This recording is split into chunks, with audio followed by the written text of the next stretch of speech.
আনতেছে আল্লাহর পক্ষ থেকে। আপনারা কি বার আল্লাহকে ভালোবাসতে চান? কথা বলেন, চান?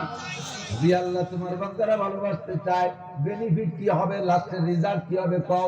ভালোবাসা তো জমে গেল, প্রেম তো হয়ে গেল, এবার এই প্রেমের ফলাফল কি? আল্লাহ পাক বলেন ইউহিব্বুকুম, তিনটে পুরস্কার, তিনটে প্রতিদান। এক নম্বরে ইউহিব্বুকুমুল্লাহ, তুমি যখন ভালোবাসা নিয়ে আগায় আসবা, আল্লাহ তার সম্পূর্ণ ভালোবাসা তোমার উপরে ঢেলে দিবে। আল্লাহর ভালোবাসা যখন আল্লাহ ঢেলে দিবেন, তখন দুইটা কাজ করবেন। ইয়াগফির লাকুম যুনুবাকুম, এই গুনাহ জগতে যাইয়া তুমি গুনাহ থেকে বাঁচতে পারো না, আমি আল্লাহ জানি।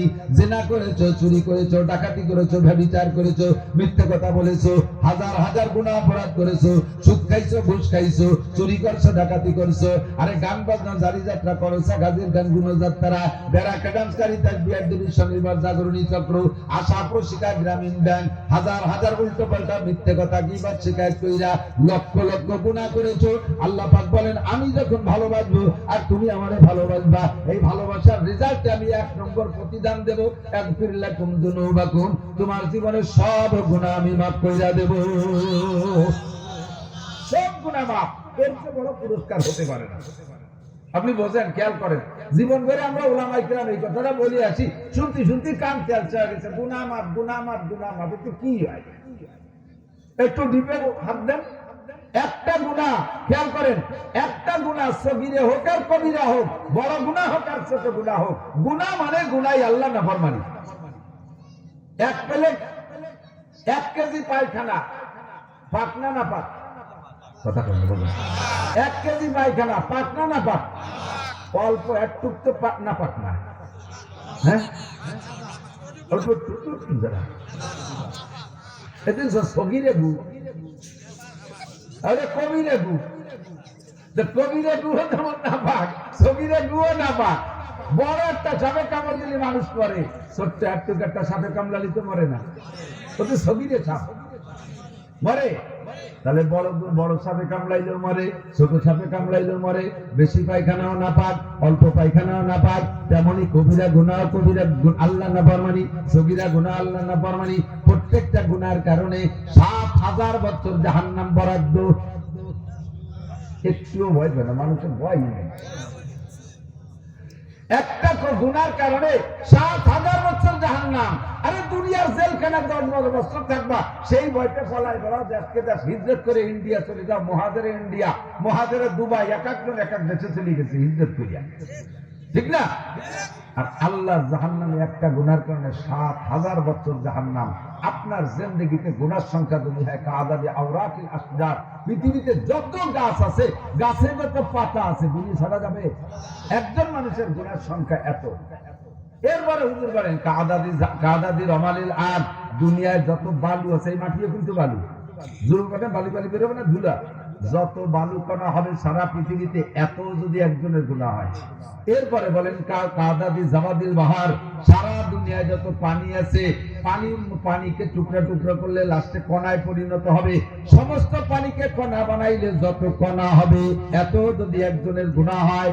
এরপরে বলা হয় পাতা সংখ্যা, বালু সংখ্যা, পানির কণা সংখ্যা, তিনটে মিলে যত হয়, এত যদি একজনের গুনাহ হয়, এত সংখ্যা একজনের গুনাহ হয়। আল্লাহ পাক বলেন ইদাব লাহুল আযাবু ইয়াওমাল কিয়ামাতি ওয়া ইয়াখলুদ ফীহি মুহানা ইল্লা মান তাবা, ইল্লা মান তাবা ওয়া আমানা, ইল্লা মান তাবা ওয়া আমানা। এত গুনাহ করার পরে যেই লোকটা তওবা করলো, ওয়া আমানা, আল্লাহর প্রতি আখিরাতের প্রতি বিশ্বাস নতুন করে স্থাপন করলো, ওয়া আমিলা আমালান সালিহা, এরপরে বিগত ভুলগুলো ছেড়ে দিয়ে স্টাডিং ডান দিকে ঘুরাইয়া নেক আমলের দিকে রওনা দিল, আর কোনোদিন নামাজ ছাড়ে না, আর কোনোদিন রোজা ছাড়ে না, সুযোগ পাইলে তেলাওয়াত করে, রেগুলার একটু জিকির করে, আল্লাহ বিল্লাহ করে, প্রত্যেকটা কাজ শরীয়ত সম্মত করে, এর নাম হলো ওয়ামিলুস সালিহাত। আল্লাহ পাক বলেন ঈমান আনবা, তওবা করবা, ঈমান আনবা, তওবা করবা, আগে তওবা, এরপরে ঈমান, এরপরে নেক আমলের দিকে প্রস্তুতি নিয়ে রওনা দাও। আমি আল্লাহ পাক সিদ্ধান্ত নিয়েছি ফাউলাইকা ইউবাদদিলুল্লাহু সাইয়্যাতিহিম হাসানাত। আমার নাসির যতগুলো গুনার সংখ্যা বলল, এই 3 প্রকারের সম্মিলিত যত গুনাহ হবে, সমস্ত গুনাহগুলো ক্ষমা করে দিয়ে শেষ করব না। ফাউলাইকা ইউবাদদিলুল্লাহু সাইয়্যাতিহিম হাসানাত, গুনাহগুলো maaf করে দিয়ে সমসংখ্যা পরিমাণ নেকি দিয়ে তার আমলনামা ভরপুর করে দেব। আর কি চান? আমার কাছে তার নাই। আর কি লাগবে কোন? শুধু তওবা করবেন। তওবা মানে কি? তওবা আবার আস্তাগফিরুল্লাহর নাম তওবা না, এটা হলো তওবা বুঝানোর জন্য একটা ভাষা তৈরি করা। আস্তাগফিরুল্লাহ ওয়া আতুবু ইলাইহি, এটা হলো তওবা কি জিনিস বুঝানোর জন্য। যেমন নামাজের নিয়ত, নাওয়াতুন সাল্লাল্লাহু লিল্লাহি তাআলা, এলো মুখে বলা মানে নিয়ত কি জিনিস বুঝানোর জন্য ভাষা। বাকি নিয়ত আর নিয়ত হলো মনের সংকল্প। মুখে নাওয়াতুন পড়া লাগে না, কোনোদিনও আমি নাওয়াতুন পড়ি না, কোনোদিনও না, কারণ নিয়ত হলো মনের জিনিস। নিয়ত কি? আপনি জানাজা মাইয়ের সামনে করে দাঁড়াইছেন, এসে গেলে একটু হয়ে যায়, সময় তো কম, এজন্য কথা খাটো হয়ে যায়। জানাজা সামনে করে দাঁড়াইছেন, জানাজা, এখন জানাজার নামাজ পড়বেন, এই সময় আপনি কি এই জানাজ মাইয়ের সামনে করে দাঁড়াইছেন কি জোহরের নামাজ পড়তি, আসর পড়তি, ঈদের নামাজ পড়তি, কি পড়তি? তাহলে এই জায়গার মুই পার কি আছে? তো সেই নিয়ে তৈরি তো আইছে। আমার হুজুর নিয়তটা একটু সবাই শুনে নেন। নিয়ত আমার শোনে কি? যে উদ্দেশ্যে আইছি ওই উদ্দেশ্যের নামই নিয়ে, মুখে বলার কিচ্ছু নাই। জাস্ট বুঝানোর জন্য বলা হয় যে আপনি কি করতে আসছেন, এটা তোমার বোঝা রয়েছে, আমার ডেলি ডেলি বোঝা লাগবে। মানুষ মারা গেছে, জানাজা করতে আসি, তারাবির নামাজে দাঁড়াইছি, এখন তারাবির নামাজ শুরু হবে, এই জায়গা কি ফজর করতে আইছি, ঈশা ভর্তি আইছি, কত ভরা হয়ে গেছে, জোহর ভর্তি আছি, তারাবি ভর্তি আছে, মুহি পার কি আছে, এইটাই নিয়ে। তেমনই তওবা, এটা মুখে আস্তাগফিরুল্লাহ পড়া, এটা জাস্ট নফসের সাথে কি বলা হয়, নফসের একটা প্রশিক্ষণ দেওয়া, একটা প্রশিক্ষণ দেওয়া যে তোমার তওবাটা কি, তোমার তওবাটা কি, এটা মনের সিদ্ধান্ত পরিবর্তন। এদিক এদিক খুব লক্ষ্য। এতদিন যে গুনাহ করছে, কে কি করছেন আপনি জানেন। সাহেবুল বাইতে আদরা বিমা ফিহি, আমিও গুনাহ করি না তা না, আমি কি গুনাহ করি এটা আমার ব্যাপার। ভালো করে মনে রাখবেন, যুবকরা কথা এসে গেলে বলে যায়, যুবকগুলো সকলে, যদি আপনার গুনাহ একা একা গোপনে হয়ে থাকে, কোন গুনাহ একা একা গোপনে হয়ে গেছে বা যে কোনো ভাবে গোপনে গুনাহ করে ফেলাইছেন, আপনি এটাকে ক্রেডিট দেখানোর জন্য বন্ধু মহলে গল্প দেবেন না। দোস্ত, কুয়াকাটা গেছিলাম, পাইয়ে গেলাম, আর সুযোগ ছাড়ি নেই, ঘটনা ঘটে গেছে, তুমি আর আল্লাহ জানে, আল্লাহ জানে আর তুমি জানো, গোপন রয়ে গেছে। আল্লাহ পাকের নাম সত্তার, সে গোপন রেখেছে। তোমার সম্মান ঠিক রাখার জন্য মানুষের কাছে সে প্রকাশ করতেছে না, তুমি গল্প দাও কা। যদি গোপন রাখো তাহলে গোপনে একদিন আল্লাহ মাফ করে দেবে, আর যদি ওপেন করে দাও, পাঁচজন বন্ধুর সঙ্গে গল্প দেছো, আল্লাহ তাআলা আর তাৎক্ষণিক সেইভাবে আর আগের মতো ক্ষমা করবেন না। তোমারে ক্ষমা করবে ওই পাঁচজন সাক্ষী দেবে, আল্লাহ ওই গুনাহ করলে তারে তো বিচার টিচার কিছু করলে না, আমরা জানি তো, আমাদের কাছে একটু কইছে। কোন গুনাহ হয়ে গেলে এটা সাক্ষী রাখবেন না, সাক্ষী বানাবেন না, আল্লাহ মাফ করে দেবে, গোপনে ক্ষমা চাইবেন, মাফ করে দেবে। সাহেবুল বাইত আদরা বিমা ফিহি, ঘরওয়ালা জানে ঘরের মধ্যে কি আছে। আমি মাওলানা নাসির জানি আমার কি কি গুনাহ আছে, আমার কি কি দোষ আছে, আমি কি করে থাকি আমি জানি, আপনার দা আপনি জানেন, আপনার দা আপনি জানেন, কথা বলেন। এই সব গুনাহকে কল্পনা কইরা আজকে রাতে বিছানায় শুইব, শোয়ার সময় দোয়া পড়েন, ঘুমের দোয়া কি পড়েন, আল্লাহুম্মা বিসমিকা আমুতু, আগে বলি আল্লাহুম্মা বিসমিকা আমুতু, কি মানে আল্লাহ তোমার নামে মরিতেছি, আমুতু হালে সিগা, বর্তমান এখনই মরতেছি তোমার নামে, তার মানে ঘুম মানে মরণ, ঘুম মানে মরণ, মরণের সাদৃশ্য। মানুষ মারা গেলে, মরা মানুষের পাশে থেকে তার সম্পদ কেউ নিয়ে গেলে সে যেমন প্রতিবাদ করতে পারে না, টের পায় না, ঠেকাইতে পারে না।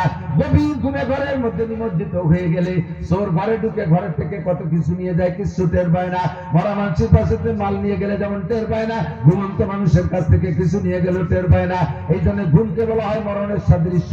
আমি সেই ঘুমে যাইতেছি মানে মরিতেছি, আমি তো তোমার নামে মরিতেছি। ও আহিয়া, সকালবেলা বাঁচলেও তোমার নামে বাঁচবো। আবার ঘুম থেকে উঠে কি দোয়া পড়ছেন, আলহামদুলিল্লাহিল্লাযী আহিয়ানা বাদামা আমাতানা ওয়া ইলাইহিন নুশুর। হে আল্লাহ, সমস্ত প্রশংসা তুমি আল্লাহর, যে আল্লাহ আমাকে 6 ঘন্টা মেরে রাখার পরে, 8 ঘন্টা মেরে রাখার পরে, মানে ঘুমিয়ে রাখার পরে, মানে মেরে রাখার পরে, মানে মেরে রাখার পরে, আল্লাহ তুমি 6 ঘন্টা মেরে রাখার পরে আবার আমাকে জীবিত করে দিয়েছো। ওয়া ইলাইহিন নুশুর, যে আল্লাহ 6 ঘন্টা মেরে রাখার পরে বাঁচাইতে পারে, স্থায়ী মরণ দেওয়ার পরে হাসরের মাঠে ওই আল্লাহ আবার উঠাইতে পারবে কি পারবে না? ওয়া ইলাইহিন নুশুর, তোমার কাছে আবার প্রত্যাবর্তন হতেই হবে। ও দোস্ত, আবার বৃদ্ধ বনিতা, নারী আর পুরুষ, যে যে গুনাহ করেন সবার জানা আছে। রাত্রে শোয়ার সময় সব কাম কাজ থেকে ফারেক হইয়া অন্তর থেকে তওবা কইরা, আমার এই ঘুমের মধ্যে মরণ হয়ে যেতে পারে। আমার মনে হয় এখানে যারা আছেন সকলেরই কম করছে এমন দুই একটা অ্যাক্সিডেন্ট জানা আছে আমাদের আত্মীয় স্বজন বা এলাকার ভিতরে। অমুক রাতের বেলা যে ঘুম হইলো আর ঘুম থেকে উঠে নাই, ওই ঘুমের মধ্যে মরণ হয়ে গেছে। এরকম মরণ দুই চারটে জানা আছে না নাই? ওই মরণটা কি খালি ওনার জন্য নির্ধারিত, নাকি আমারও হতে পারে? আমার সেইটা আর একদিন হতে পারে না, আজও হতে পারে। 6 মাস পরে না আজও হয়ে যেতে পারে। কাজেই 6 মাস পরে তওবা করব, ওই সিদ্ধান্ত আছে ভুল সিদ্ধান্ত। বুড়ো হলি তওবা করব, এটা ভুল সিদ্ধান্ত। বুড়ো হবে কি হবে না জানো না, যুবক কেউ জানো না। গত 1 তারিখে গিয়েছিলাম রৌমারি মাহফিলে, প্রচন্ড সারা বাংলাদেশ কুয়াশায় ভরা। আসার পথে 5-6টা গাড়ি অ্যাক্সিডেন্ট দেখলাম, কত মানুষ রাস্তায় মরা দেখলাম, একটাও বুড়ো মানুষ মরা দেখি নাই। সব ইয়াং যুবকরা মারা গেছে। কারণ এই গভীর রাত্রে কুয়াশার ভিতরে কোনো বুড়ো মানুষ ঘর থেকে বের হয় না। গাড়ি ঘোড়া চালায় যুবকরা, ট্রাক চালায় যুবকরা, হেলপারি করে যুবকরা, বাসে আছে যুবকরা, সব যুবকরা রাস্তাঘাটে মরতেছে। তুমি বুড়ো হবা কি হবা না এর মধ্যে কোনো গ্যারান্টি নাই। কাজেই তুমি বুড়ো কালে যে তওবা করবা, এটা তোমার কপাল পোড়ার লক্ষণ। আজই তুমি তওবা করো, আর কোনোদিন গুনাহ করবো না, আর কোনোদিন ফেসবুকে ল্যাংটা ছবি দেখবো না, গেম খেলে সময় নষ্ট করবো না, ইউটিউবের মধ্যে ঢুকবো না, আমি গুগলের মধ্যে আজেবাজে কিছু দেখতে যাবো না, আমি গান বাজনা শুনবো না, আমি দাড়ি কোনোদিন কাটবো না, নামাজ কোনোদিন ছাড়বো না, রমজান পাইলে রোজা রাখবো, আমি কোনোদিন পাশা বের করা প্যান্ট পরবো না, মেসি আর নেইমারের মতো কুত্তো চুলাই দিয়ে আমি চুল কাটাবো না, আমি খ্রিস্টানদের মার্কা চুল কাটাবো না, ওই রকম গেঞ্জি আমি পরবো না, ওই রকম পোশাক আমি পরবো না, ওদের মতো 31st নাইট আমি উদযাপন করবো না, কাফেরদের মতো খ্রিস্টানদের মতো আমি 14ই ফেব্রুয়ারি উদযাপন করবো না, পহেলা বৈশাখে পান্তা ইলিশ খাবো না, কোনো নোংরা অনুষ্ঠান আমি করবো না। এখন থেকে আমি আল্লাহ ওয়ালা হয়ে যাইবো। এই তওবা করেন আজকে রাত্রে বিছানায় শুয়া, আর এরপরে ঘুমের আগে আপনি শেষ কালেমা পড়বেন, লা ইলাহা ইল্লাল্লাহ মুহাম্মাদুর রাসূলুল্লাহ। এই কলেমা পড়ে ঘুমাবেন। ঘুমের মধ্যে যদি আপনার ইন্তেকাল হয়ে যায়, আল্লাহর কসম আপনি বিনা হিসাবে জান্নাতি। উলাইকা ইউবাদদিলুল্লাহু সাইয়্যাতিহিম হাসানাত। ভালোবাসা করবো আল্লাহর সাথে। আমার আল্লাহকে যদি ভালোবাসি, আল্লাহ তো আমারে ভালোবাসেই বসে আছে। এই ভালোবাসার বিস্ফোরণ ঘটবে। 1 নম্বরে আমার সব গুনাহ মাফ করে দিবে। 2 নম্বরে সমস্ত গুনাহগুলো নেকি দ্বারা বদলাইয়া দিবে। তাহলে আল্লাহকে ভালোবাসা যাবে? কতক্ষণ যাবে? ভালোবাসলো কাকে? সব দেয়, তিনি আমারে সব দেয়, আর কেউ আমারে কিচ্ছু দেন। সবাই খালি প্রতারণা দেয়, ধোঁকা দেয়। রাজনৈতিক নেতারা এই জীবন ভরে ধোঁকা দিয়ে গেছে। এবার আমারে ভোট দেন, দেখেন কি করে ছেড়ে দিই। আগে রাজা করছি না করছি, সামনে বার ভোট দিয়ে দেখেন।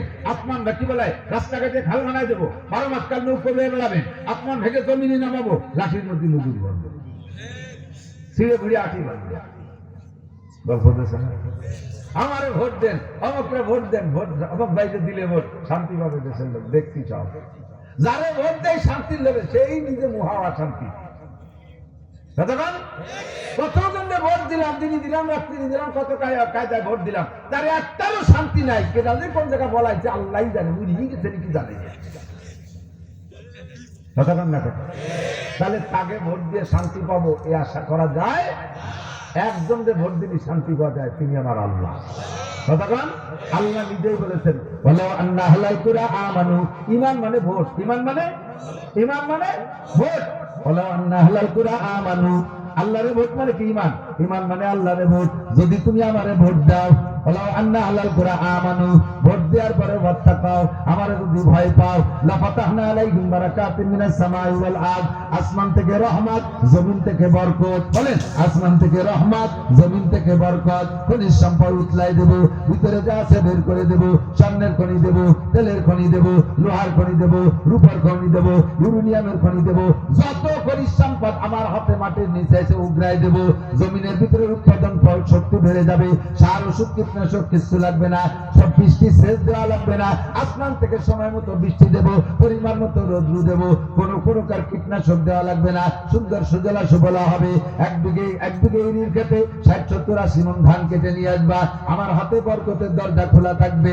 যদি তুমি আমারে ঈমান দাও আর তুমি আমারে ভয় পাও, এই দুইটা হলো আমার ভোট, এই দুটো মূলনীতি। আসো তুমি আমার কাছে। দুনিয়ার নেতাকে ভোট দিয়ে দেখছো, কোনো সুখ শান্তি নাই, বরং নেতা নিজেই বড় অশান্তিতে। যে খায় সে আবার খাওয়াবে কি কইরা, যে খায় তার নিজের পেটই ভরে না, আর মানুষের কিভাবে দেবে? কতক্ষণ একেই পেট ভরে না। আমাকে লোটপে পাটপে এভাবে গুছাই গাছাই নিয়ে দিয়ে কানাডারে বিল্ডিং বানাই দিয়েছে। চোকালাদা ভাত পায় না, কানাডার দেশের নাম কানাডা।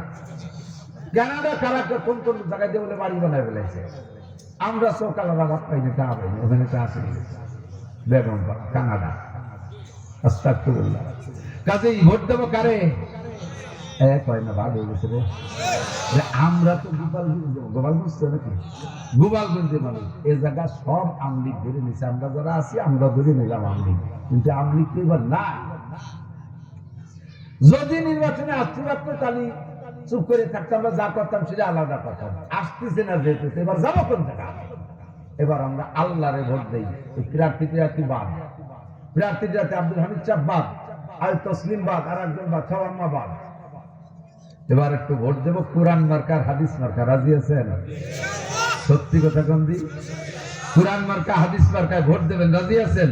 কারা কারা দেখি একটু আল্লাহকে হাত দেখাবেন, হাত দেখাবেন। আল্লাহকে কোরআন মার্কা হাদিস মার্কায় ভোট হবে তো ইনশাআল্লাহ? সত্যি ভোট হবে ইনশাআল্লাহ? আল্লাহ কবুল করুন। আমি আমলিগও কইনি, বিএনপিও কইনি, জামাত ইসলাম জাতীয় পার্টি কোন দলের নাম কইনি, কইছি যারাই আসবে এই দুই মার্কায় ভোট তারে দেবো। আসুক বিএনপি দিয়ে দেবো, আসুক আমলিগ দিয়ে দেবো, না আসবে যে আসবে তারে দেবো। আমরা সেই অঙ্গীকার করবো, ঠিক তো? আমরা শান্তিতে আল্লাহ পাক রব্বুল আলামিন দিবেন। এবার বলতে জিজ্ঞেস করলাম, আল্লাহ ভালো তো বাসতো, ভালোবাসার কোনো বয়স আছে নাকি? আল্লাহ অবশ্যই ভালোবাসার বয়স আছে। নাবালেকরা ভালোবাসতে দিতে পায় না। ছোট্ট পোলা, 5 বছরের পোলা, বাপে আর কি রে ছেলের সাথে তামাশারে করছে। এদিক অনেক বাপরা আছে ছেলেদের সাথে পিড়ি আর কি রে বলতেছে, তোরে বিয়ে দেবো, তোর শ্বশুর বাড়ি যাবো, তোর শাওরি চুল টেনে ছেড়বো, তোর শ্বশুরের দাড়ি টেনে ছেড়বো, এই আর কি হচ্ছে ছেলের সাথে।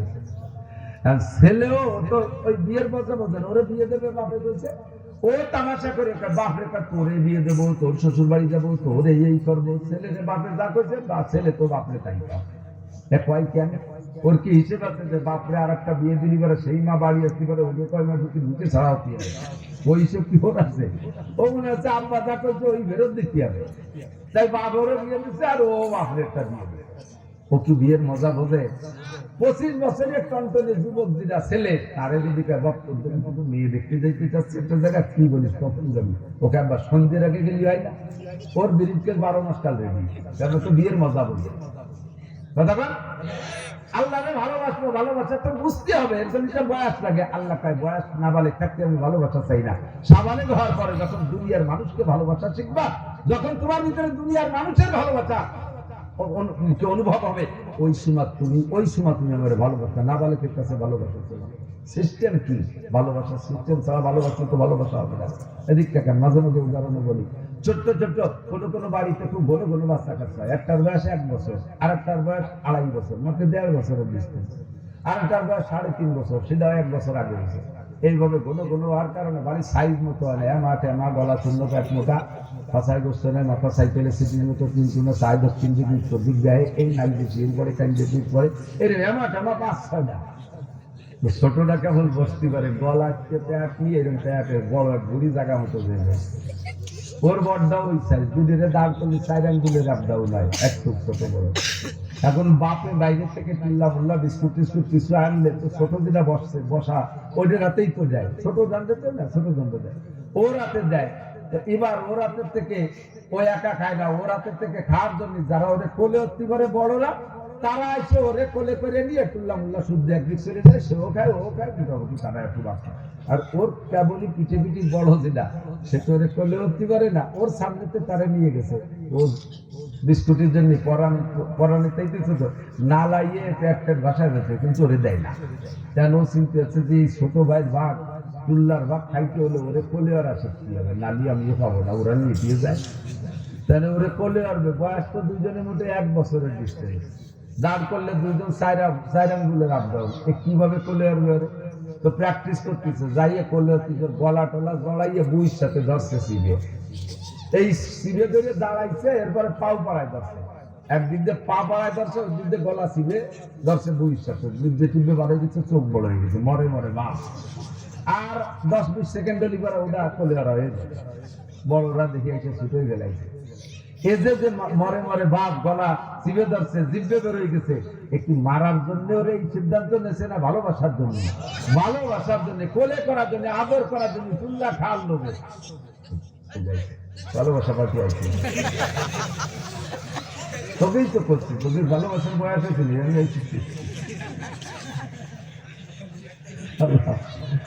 এদিক টাকা তো ওরে কিন্তু মারার জন্য এভাবে কোলে করে নেই, ওরে ভালোবাসার জন্য আদর করার জন্যই কোলে করছে, কিন্তু বয়স হয়নি, সিস্টেম জানে না। কথা কন, কাফের মধ্যে কিন্তু যুদ্ধ মুসলমানদের মধ্যে বহুত আছে।